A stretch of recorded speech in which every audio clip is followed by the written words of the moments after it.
All right, and welcome back to the Gulf Coast Grow Show. I'm your host, Jason Lee. My co-host, Clint Aiken, will be joining us as soon as we can get back into the studio, but we are again on our virtual edition. Excited to have Cody Caillet with Gulf Coast Solutions, a 20-year industry vet here in our industry, and excited to bring him on today to talk a little bit about really the technological things that have been taking place over the last 10 years, where they stand today, and what they're going to look like going into the future. So very excited about today's episode.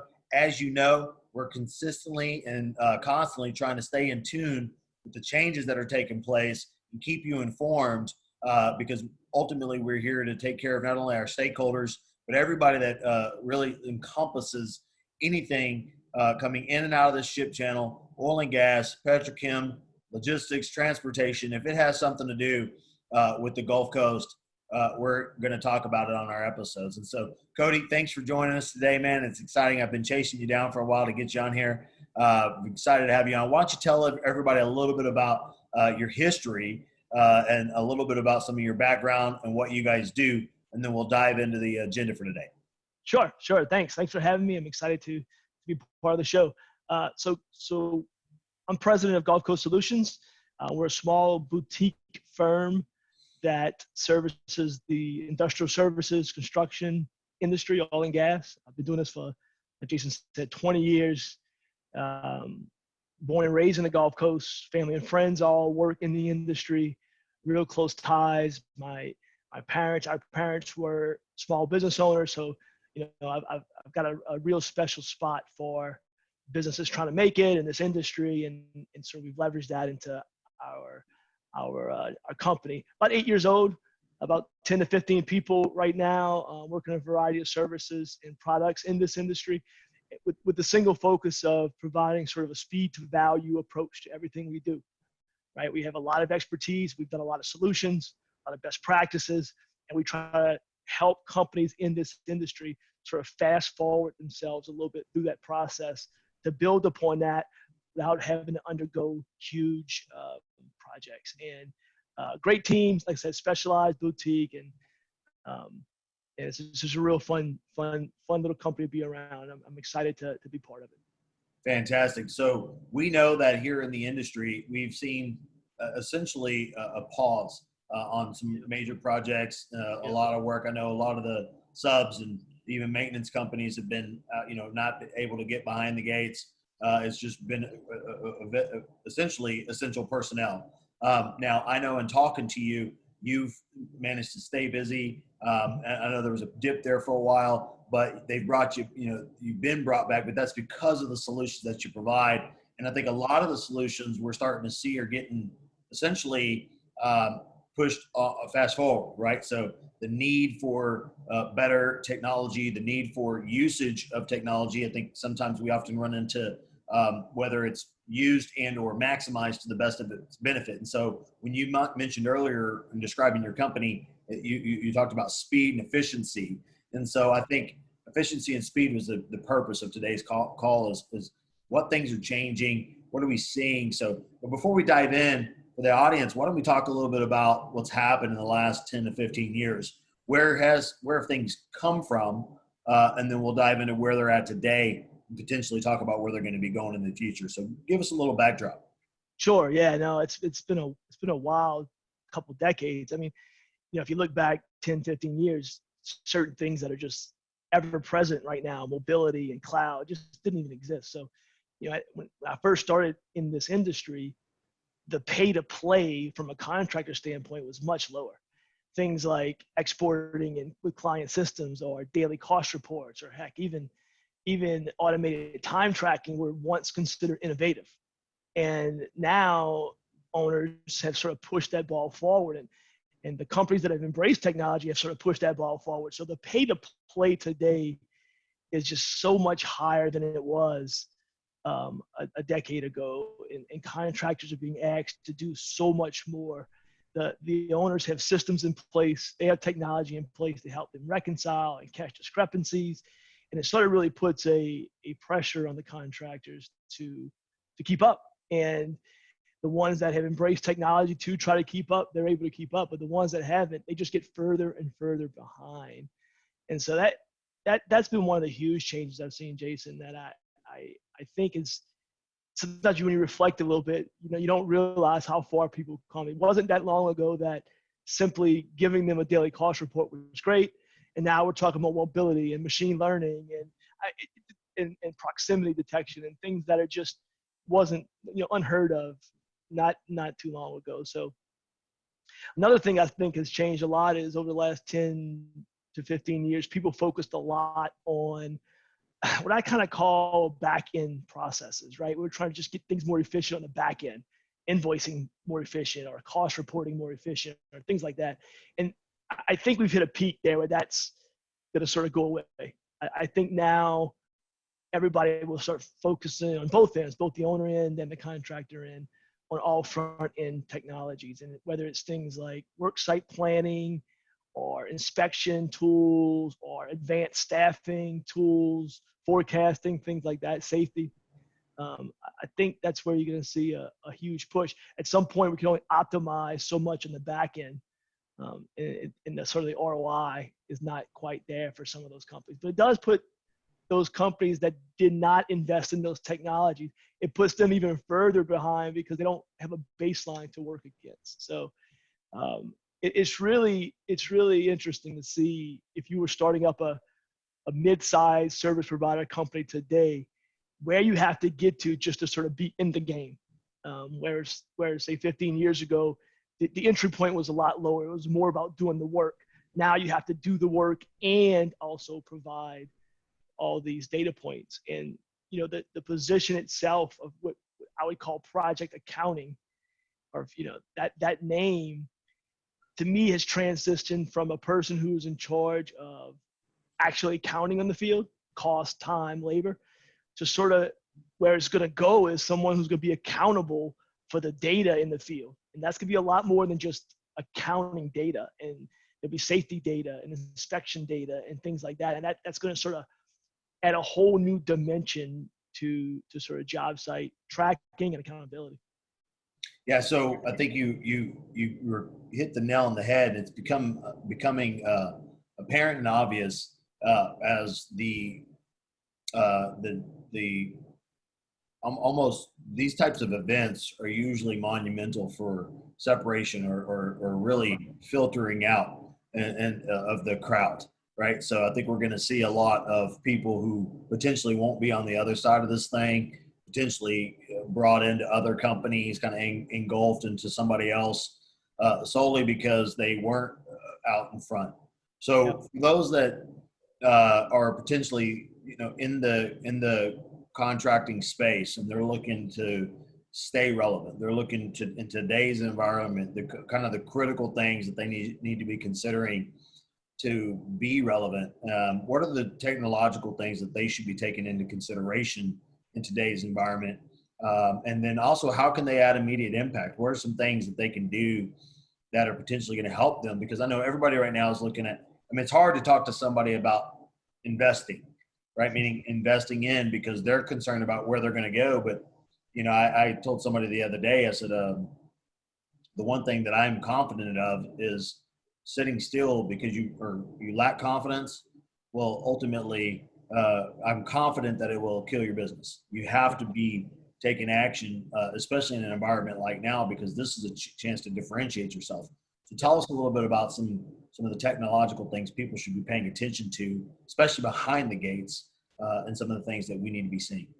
Yeah, I think you hit the nail on the head. I think first off, from a technology standpoint, people have to change their technology mindset and sort of their culture. They have to get into a position to pivot fast.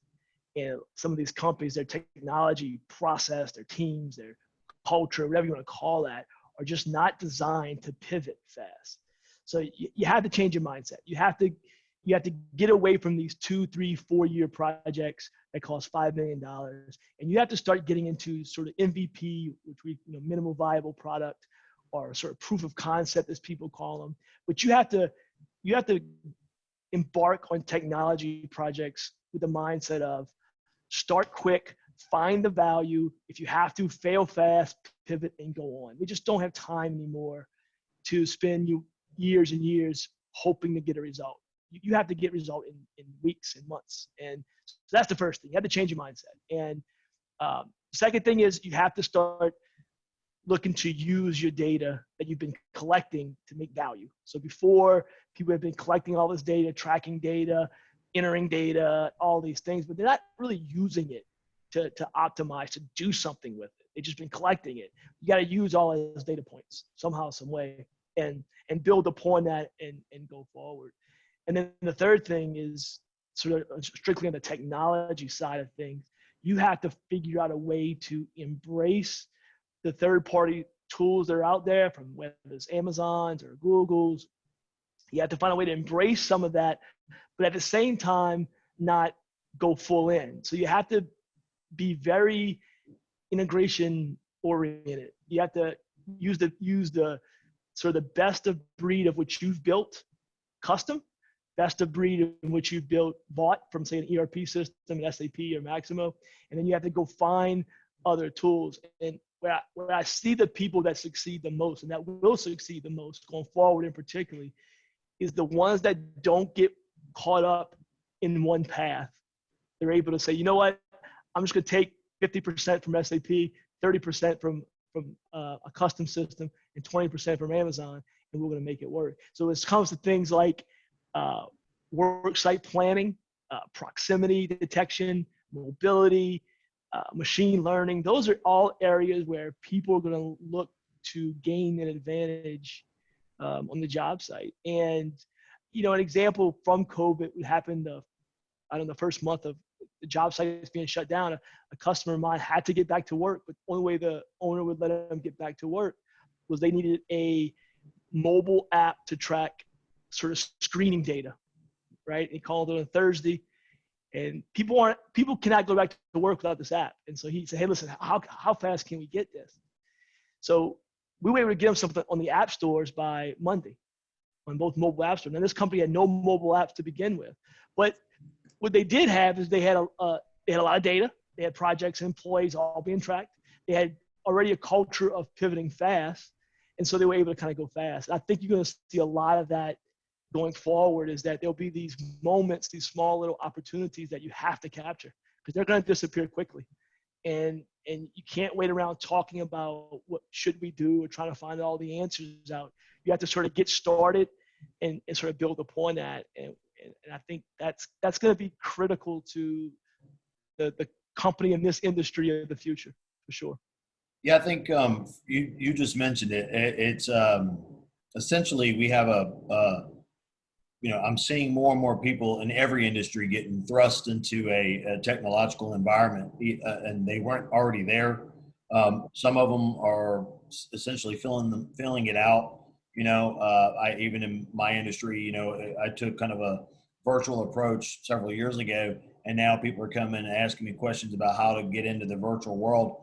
And even in that process, it's almost like you can't just all of a sudden snap your fingers and you immediately have the comfort of leveraging this technology, And so Yep. I think one thing you just kind of were saying, which was, you all of a sudden they reach out and boom, you found the app, or you essentially found the tool, put the resource in place. And again, whether it's through a company like yours or through somebody else, if you're not, I know another group, Pinnacle ART, Ryan Sitton's company, they do a lot of stuff for project management and really essentially impacting bottom lines, but there's a lot of impact to maybe reaching outside of your comfort zone to finding that technological company to come help you potentially come in and consult. I think one of the things that a lot of owners need to be considering is now the time to potentially bolt on a company that does something maybe better than what we do, or do you outsource that, or do you bring it in house? Because a lot of those things, essentially, there's a cost associated with it, a cost to train, a cost to gain speed, and where you're going to be in that analysis is really critical, because if not, you're going to get left behind. Because what's going to happen is, as the gates open back up and they start asking contractors to come back and they start bringing people back in, well, they're going to have a new playing field. and they're going to ask those contract. Well, tell me what you have in place. And when they're scratching their head, say, well, we don't have the following, and they're going to go, okay, well, we're going to go with that guy. Is the way that I see that, right? If you can't meet certain standard operating procedures going forward from a safety perspective, safety takes on a whole new meaning. Safety and efficiency take on a whole new meaning, because separating out employees, having them have to work in certain distances, having them do certain things from an efficiency perspective is going to have to be multiplied, because there's less margin for error in anything that they do. So there is, and I think you made a great point. Not only is there less margin for error, but companies are already, feeling the heat of COVID, or feeling the heat of the downturn a little bit. So it's not like they have extra resources to go out and ramp up. So it's really going to be who can find creative opportunities and creative partnerships you mentioned to take advantage, because it sort of thrust everybody from let's play around with R&D for a little bit to, oh no, this is real. Like this is no longer R&D. This got to be a big part of our business. And it's an interesting time. It's going to be very fast when it comes back. It's going to be very fast, I predict. And I can talk about previous recessions and talk about that a little bit too. But yeah, it'll be fast. Well, I think it'd be interesting, because one thing that I've observed just from the data alone is that we don't have a previous recession that mirrors and/or matches what we're witnessing today. That's indicative of even the markets in themselves and their ability to mirror and/or match what we're seeing in the economy. It's almost like everything's on a different wavelength. Job market looks like over here, it's not indicative of what oil and gas tells you, and then the stock market makes 0 sense compared to any of it. So we're all sitting here scratching our heads going, I don't even know. And then we've also never seen a time where the government side said we're going to influx as much cash and/or keep finances and interest rates as low as they are. So I think it's almost essentially going into a wild, wild west. But knowing that you're walking into the wild, wild west, putting a few things in place, some critical technological thoughts on a go-forward basis, this is a great time to kind of pivot over the next kind of 2 years. So if you're a contractor, you're behind the gates, essentially trying to work on, really keeping efficiency, safety, and cost effectiveness in mind. How do you make like you just said, speed to value? Ultimately, what's the best? Because I think a lot of times it's implementation that I think slows down leaders. I've got to do something new, and then there's a turnaround time or a job time, or I'll essentially I hate to say this, but when you're making a lot of money, you'll let things, you don't even notice it, right? Like I know from a personal perspective, when I was starting my new household and a business, just like in my own household, right? When I was starting my business up and newly married, every Sunday we had a budget meeting, and budget was like very, very important. Fast forward 3 years later, the household income is different. There's a little bit more margin for error, and those Sunday meetings, they sometimes don't always happen, because there's more there. And then all of a sudden, throw in a COVID and a recession, Sunday meetings start happening again. You got to start having more conversations. I think businesses are starting to think, and companies, even big companies, right, that you would think are already got it figured out or having to dial in. So going forward, right, the new, I hate to use this term, it's so cliche, but the new era, everyone keeps talking about the new norm. But what's this going to be, this new technological norm that people are going to have to expect going forward? Yeah, it's a great question. For me, I think technology leaders are going to have to shift their mindset to really double down, maybe triple down on being part of the business. I see a lot of IT departments lose their way as they get caught up in the technology, they get caught up in the department, and they're not aligned with the business. And you're not aligned. It's okay when you're not aligned with the business when times are great, because like you said, everybody's making money, so you almost can't do any wrong. But when times are tough, if you're not aligned with the business, you start to separate really quickly. So they're gonna have to get realigned with the business. I think they're gonna also have to double down on the technology, making sure that it's used to innovate, right? It can't all be about sort of just efficiencies and sort of what we call exploiting the current process. You got to find a way to explore some new processes and go through that cycle to learn some new things. You got to be willing, technology wise, to go through these projects to relearn and try to figure out what may have been left out of previous processes. So when things are great, everybody's just trying to optimize the good and shave margins, and that's all fine. But it's time now to sort of double back and sort of explore some new innovative, creative ways to make business. Maybe back to some companies, kind of go back to your roots a little bit. You know, Gulf Coast had some reflection we had to do, go back to our roots a little bit and see what we want to be. And I think a lot of companies will have to do that. So some companies will have to shift to a product mindset. Even though they're not a product company, they're just internal to the team. The IT department needs to become a sort of a group of entrepreneurs, right? They have to sort of think of it as if they were running a business, running a product, and their customer and their owner was the product, because they need that mindset right now. You need, I don't want to say a startup mindset because that may put some people off, but what you need is creativity, you need design, you need innovation, but you also need real world results. You need quick. You can't sit on your things, your hands for a year or two. So, you know, move quick, learn the new technology, bring in people that know it. Most importantly, though, I think it's a culture shift, of anything else. It's just, hey, we need to make sure we're part of the business and that we're helping the business grow or capture new markets and things like that. I think that's the biggest thing to me for a technology team that just has to happen. It has to happen going forward. I think that's something that's very unique and dynamic that you just spoke about, because it was an article I read last week about creativity killers.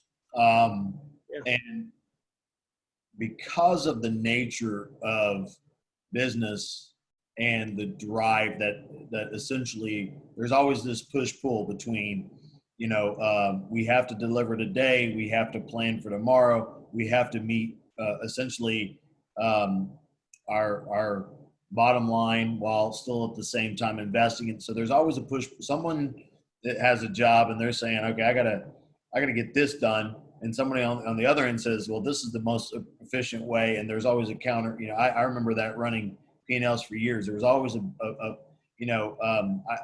of the best was, when CapEx want to not fix air conditioning units or push them back and, hundreds of thousands of dollars air conditioning units. And I'm like, it's kind of hard to sell health club memberships in Houston if you don't have air conditioning in your health clubs. There's this push-pull between what we need to do today to the bottom line, what has to happen for the sales guys and how they get bonus. So it's always a tough thing in corporate America. But one thing that really struck me about this creativity that you just described is if we keep our thumb on people so hard, especially those that are in the technological aspects of our business and or marketing or the ones that we're asking to create solutions, the hard part becomes that if they're pressed too hard, it doesn't allow for creativity. And so you just said potentially bringing in other people.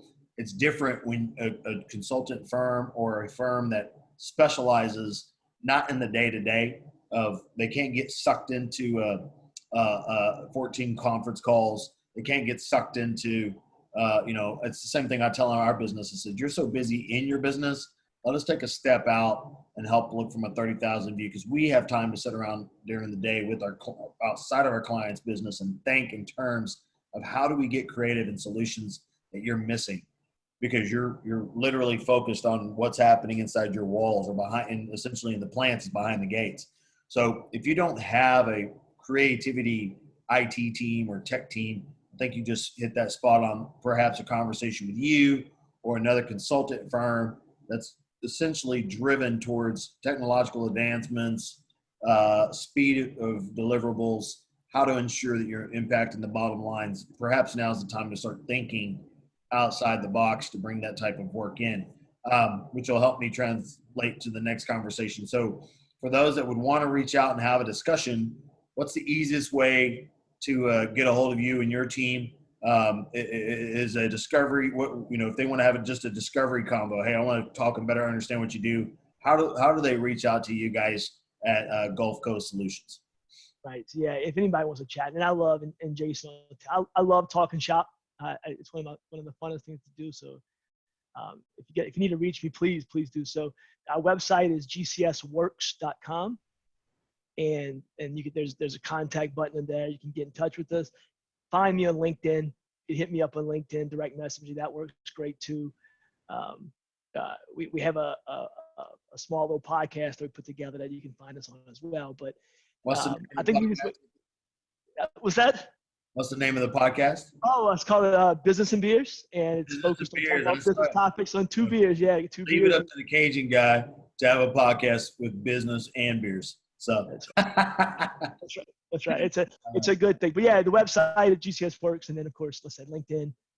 Find me, and if nothing else, get in touch with Jason. Jason knows how to get in touch with me. That's also true. Yeah. So so Cody, thank you for the conversation today. It's always been a pleasure following you on social media and through LinkedIn.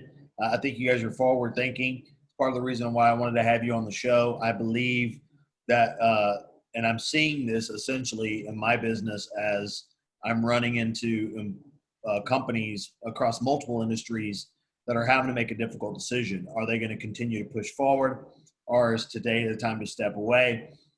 Are we in acquisition mode, or are we in find somebody to buy me mode? And all of that is really predicated on the steps that they took leading up to this kind of monumental event. And so there's two choices you can make. You can either be on the upside and from a technological perspective, advance your business forward, capitalize on what we consider a green space that's going to be in the marketplace, and or get left behind. And so I think the purpose of today's call was to kind of call to action for those. Allow creativity for your team. Understand that there's going to be future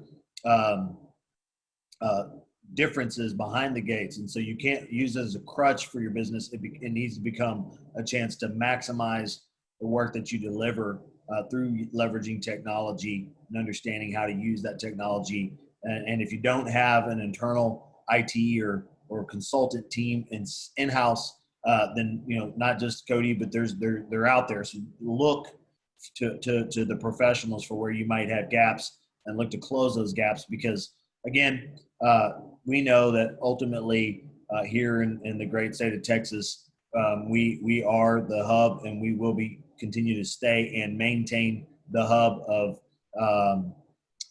oil and gas, energy, transportation, logistics. This is a minor blip, and as many times as it's had blips, we always seem to come back. We got a little fight in us, and we'll be back where we need to be at. So again, thanks for your time today. Oh, really enjoyed it. I'm with you. I think the future is extremely bright for Texas. Amen. Awesome. And for our audience, as always, we appreciate you. Again, we look forward to being in our studio when we can essentially be across from others and having some dialogue. In the meantime, you can always reach out to me on LinkedIn. You can also follow my partner in crime, Clint Aiken, and reach out to him. He's a great connector and can keep you in tune with industry trends and things that are taking place. You can subscribe to our channels. The easiest thing to do is go to the Economic Alliance Houston Port Region. You can click the podcast tab, and there's a list of all the different places that you can essentially download and subscribe: YouTube, Spotify, iTunes. We're out there on every deal, Gulf Coast Growth Show. So again, stay tuned to us. We look forward to keeping you in contact and up to speed on all the great things that are happening across our Gulf Coast and in the industry. Have a great week, guys. Thank you, guys.